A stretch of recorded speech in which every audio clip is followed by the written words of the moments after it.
Jóvenes, al principio del cuatrimestre, pues que hablábamos de todo esto que es las neurociencias, la neuroeducación, cómo se aplican hoy en día, cómo el conocimiento de cómo está conformado, estructurado y cómo trabaja el cerebro, pues va a ayudar a mejorar los procesos de enseñanza y a entender el aprendizaje del alumno, y no solamente en ese aspecto, sino entender su aprendizaje desde un estilo, un ritmo, problemas, trastornos para nosotros poder mejorar en nuestra enseñanza. Hoy la neuroeducación pues está enfocada a esa parte, a ayudar en esos procesos de enseñanza y aprendizaje y que de manera científica además se nos ayude a hacerlo. Por eso es la aplicación de estas ciencias como la neurología, como la psicología, la pedagogía, neuroquímica, neuropsicología, todas estas neurociencias que de manera científica van a apoyar con sus conocimientos a entender precisamente estos procesos. Entonces, hoy en día ya no podemos hablar de una escuela tradicional o de una enseñanza tradicional sin pensar que el alumno es como un robot que solamente se va a dedicar a absorber los conocimientos. No, hoy en día vemos que estos sistemas pues fracasaron porque precisamente no hacían que el alumno pudiera pensar. Hoy la neuroeducación, que es para profesores, de profesores y para profesores, pues nace entre precisamente este punto, como lo dice el documento, entre la unión, entre unir ciencia y docencia. ¿Por qué? Para que realmente al conocer el funcionamiento, la estructura del cerebro, los procesos cognitivos, todas estas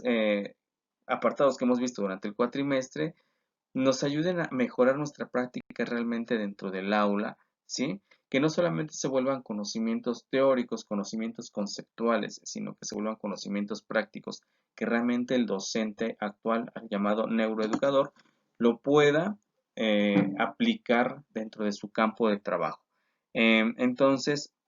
todo esto de las neurociencias son aplicables en todas las áreas de la educación, no solamente en español, no solamente en civismo, sino en todas las asignaturas. Se puede utilizar la neuroeducación, sí, para apoyar a estos procesos. Para entender el proceso que tendrían la neuroeducación y los neuroeducadores, pues nos tenemos que basar en pues de alguna manera estudios realizados o pruebas aplicadas a los alumnos precisamente para saber en qué nivel se encuentran y a partir de esto poder aplicarlos. Una de las pruebas que se va a retomar en muchos de los países que son miembros sobre todo de la OCDE va a ser la prueba PISA, de la cual seguramente ustedes han escuchado hablar bastante. La prueba PISA, que es el programa para la evaluación internacional de alumnos, que es de la UDE precisamente, esta prueba PISA famosa que se aplica entre alumnos de 15 a 16 años y que evalúa distintas habilidades, sobre todo en áreas de lectura, matemáticas y ciencias, pues van a ofrecer datos relevantes precisamente de cómo se encuentran los sistemas educativos, de qué manera, pues desde ahí se puede abordar el trabajo de la neuroeducación a partir de aulas, midiendo estos resultados. No solamente prueba estas habilidades o capacidades que tienen en las áreas mencionadas, sino que además, pues también de alguna manera evalúa el bienestar de los estudiantes. Ahora bien, eh, es importante ver esta prueba porque a partir de esto, como lo dice el documento que ustedes leen, nos va a poder desarrollar, vamos a ver cómo se encuentran los alumnos en parte de emociones, en conocimientos, de alguna manera que los jóvenes adolescentes estén bien preparados. El documento que yo les envié, jóvenes, habla de España, pero bueno, em, eso no quiere decir que en México no estemos ante una situación, incluso la situación que se vive en México, pues es todavía un poco, digamos, más preocupante que incluso la situación española por el sistema, de verdad la calidad del sistema educativo y los resultados que se tienen en la prueba PISA. Como ustedes también han leído tal vez por las noticias o se han enterado de esta prueba que además se aplica cada 3 años y que el último año, si mal no recuerdo, se aplicó en el estado de Nuevo León, porque son por muestreos y de manera aleatoria, escuelas particulares, escuelas privadas. Recuerden que salimos pues en los países más bajos donde pues los estudiantes mexicanos de 15 a 16 años, no saben realizar las operaciones básicas de matemáticas, además no saben leer, no sabemos, porque pues, realmente lo hemos visto incluso hasta con compañeritos o alumnos que tenemos, comprender un texto, escribir correctamente. Entonces, somos uno de los, desafortunadamente, sistemas más bajos en estas calificaciones, en estas mediciones, en comparación con otros países. Entonces, tenemos que ver a partir de estas pruebas precisamente en qué se está fallando para aplicar esta parte de neurociencia y mejorar el trabajo que se está realizando en las aulas para que los alumnos aprendan de mejor manera. Y esto va a incluir pues todo lo que ya hablamos, aplicación de tecnología, entender la parte emocional, la parte de la nutrición, de la actividad física, todo eso es muy relevante para que los estudiantes puedan desarrollar todas sus potencialidades. Algo que se menciona es muy importante, aunque hoy en día hay muchos conocimientos sobre precisamente el cerebro, su estructura, su función, la enseñanza como que en el caso de México no se ha visto eh, pues no se ha visto empapada de todo este conocimiento, entonces no hay muchos cambios dentro de las aulas en la educación mexicana. No estamos hablando de todos los países porque pues desafortunadamente los países con grandes potencias vamos a ver como sí hay un gran cambio en ellos, pero en el caso de nuestro sistema nos falta aún mucho. Aunque hoy se habla del manejo de diferentes trastornos de aprendizaje como los veíamos, de algunos síndromes, discapacidades y demás, aún no el personal docente no está preparado para enfrentar todas estas situaciones dentro de las hoy llamadas aulas diversas, aulas con gran diversidad, donde hoy un docente lo mismo tiene que atender a un niño con síndrome Down que a un niño con TDAH, que a un niño neurotípico, un niño normal, como lo llamamos. Entonces,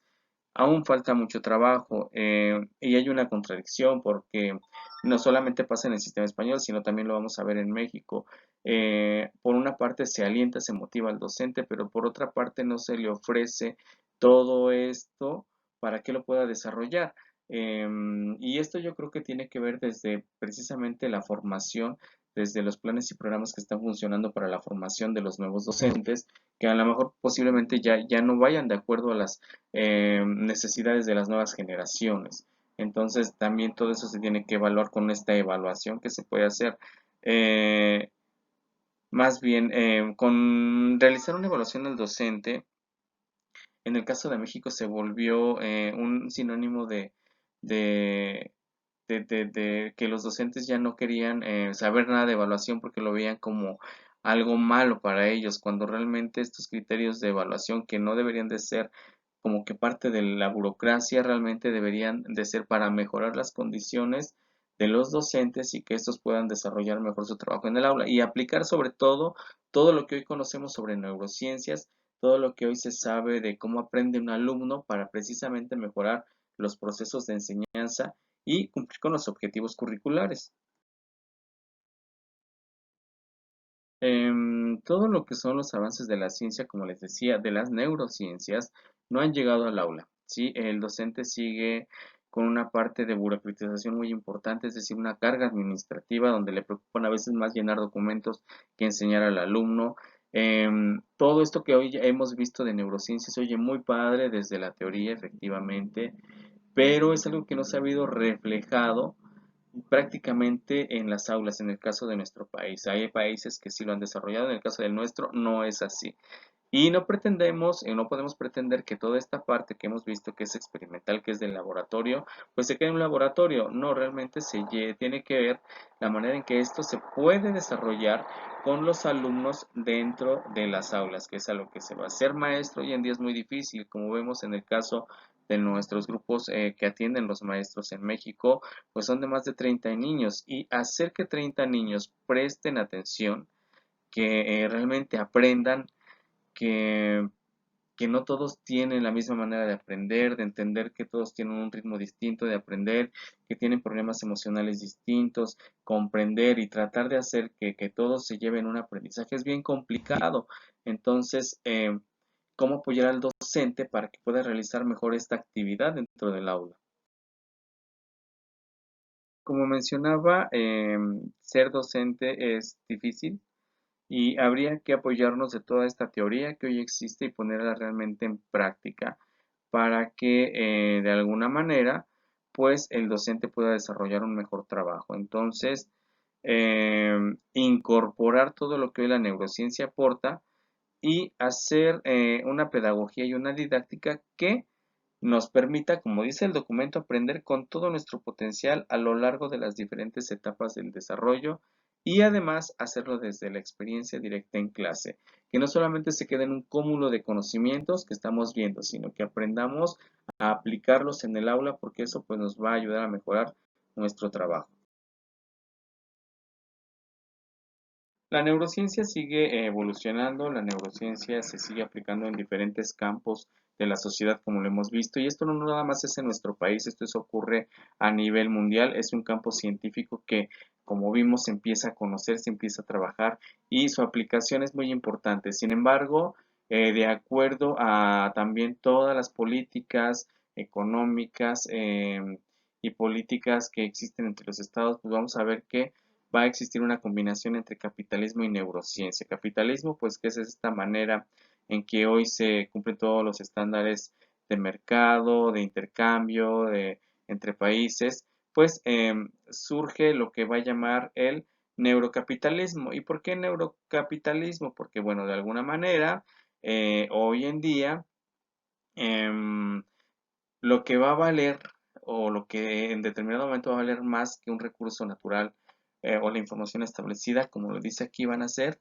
este trabajo que hace nuestro cerebro, ¿sí? Todo lo que es la mente. De por sí hoy en día ya se habla de una sociedad del conocimiento, de una sociedad de la información y además del conocimiento como un producto que se vende. ¿Por qué? Porque entre mayor capacitado esté uno, mejor va a poder desarrollarse en diferentes aspectos de una sociedad. Entonces, por eso es eso. Pero nos vamos a meter o ahondar en este aspecto, puesto que esto ya tiene que ver más con cuestiones políticas meramente. Pero si nos importa y nos interesa, y también